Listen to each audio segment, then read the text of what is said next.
Elementor, on va retrouver ici dans la palette de gauche le mot Elementor. Vous l'avez bien téléchargé, vous l'avez. Donc on va retrouver la possibilité de faire des réglages. Alors je passe en revue rapidement parce que c'est pas ça le plus important, parce que quasiment tout est bien fait dès le début. Alors on peut choisir le type de contenu où on va pouvoir travailler sur Elementor. Donc on veut aussi bien sur les articles que sur les pages. Désactiver les couleurs par défaut, donc ça on va laisser de cette manière-là. Désactiver les polices par défaut également. En fait, c'est vraiment si vous avez, surtout qu'au début, vous n'avez pas forcément les couleurs, les typos exacts que vous voulez, donc soit vous voulez absolument les reprendre, donc vous cochez et ça va être pris en compte par rapport à celle de votre thème, mais là vous avez la possibilité de les choisir à la volée après dans Elementor, vous pourrez les garder, mais voilà, si vous voulez vraiment que ce soit les mêmes parce que c'est un thème que vous avez acheté, que vous voulez absolument la même chose, il faudra penser à cocher. Ensuite au niveau du style, voilà, les polices génériques par défaut, donc sans sérif c'est celles qui sont en bâton, sérif c'est celles qui sont avec les petits empattements. Largeur du contenu, donc définit la largeur par zone du contenu, donc par défaut. Vaut mieux laisser par défaut au début. L'espace entre les widgets, donc ça c'est 20 pixels, etc. Donc comme je vous dis au début, vous laissez tout par défaut. Je passe en revue rapidement ce qu'il y a. Et avancer, la méthode d'impression CSS, etc. Ça pour l'instant, vous n'avez pas besoin de savoir. Ensuite, gestion de rôle. Donc gérer ce que vos utilisateurs peuvent modifier dans Elementor, donc rien, parce qu'en fait c'est que vous que vous voulez faire.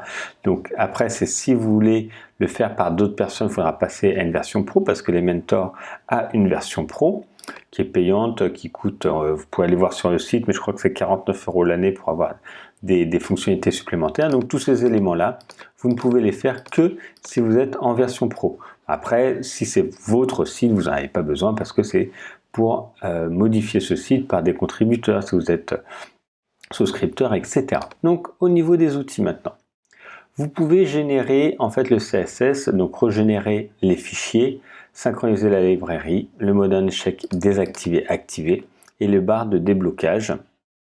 Voilà, ça c'est juste pareil, des éléments administratifs qu'on ne va pas toucher. Remplacer l'URL, donc on va laisser l'URL par défaut, on avait déjà vu comment le faire et comment le mettre. Contrôle de la version, donc ça c'est si vous avez la version, si vous avez des bugs sur une version que vous venez de mettre ou autre, ou voilà, une mise à jour qui a été faite qui ne vous convient pas, vous pouvez réinitialiser ici. Et le mode de maintenance. Voilà, donc ceux qui peuvent le faire, la maintenance, pareil, ça vous ne savez pas vous en occuper. Je vous montre, c'est pas très utile pour l'instant, mais comme ça vous le savez, vous serez un peu moins perdu.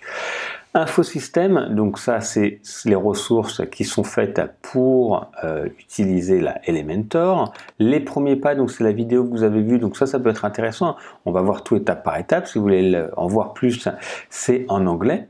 Voilà, peut-être que c'est plus rapide. Si vous êtes un peu impatient, vous regardez ça, ça va être un peu plus rapide. Obtenir de l'aide, donc là vous allez être renvoyé vers le support Elementor.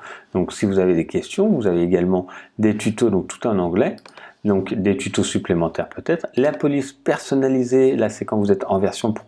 Si vous téléchargez des polices particulières que vous voulez, mais vous allez voir avec là beaucoup de polices qui sont possibles. Et si vous cliquez sur passer en pro, là je pense voilà, comme je vous disais, 49 € l'année, 49 $ pardon, pour avoir des widgets en plus, des templates, des thèmes construits, donc ça c'est pour faire du e-commerce, des pop-up, etc.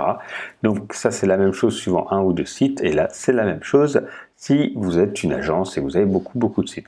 Mais vous allez voir qu'avec la version gratuite, vous avez déjà beaucoup de choses. Donc voilà en revue rapidement les onglets, les réglages étaient corrects dès le début, donc on n'avait pas trop besoin de les utiliser, donc c'est juste pour que vous preniez ce qu'il y a ici, et on va passer à la création d'une page avec Elementor, et vous allez voir c'est vraiment fabuleux, c'est très didactique, et on va faire des choses très belles ensemble.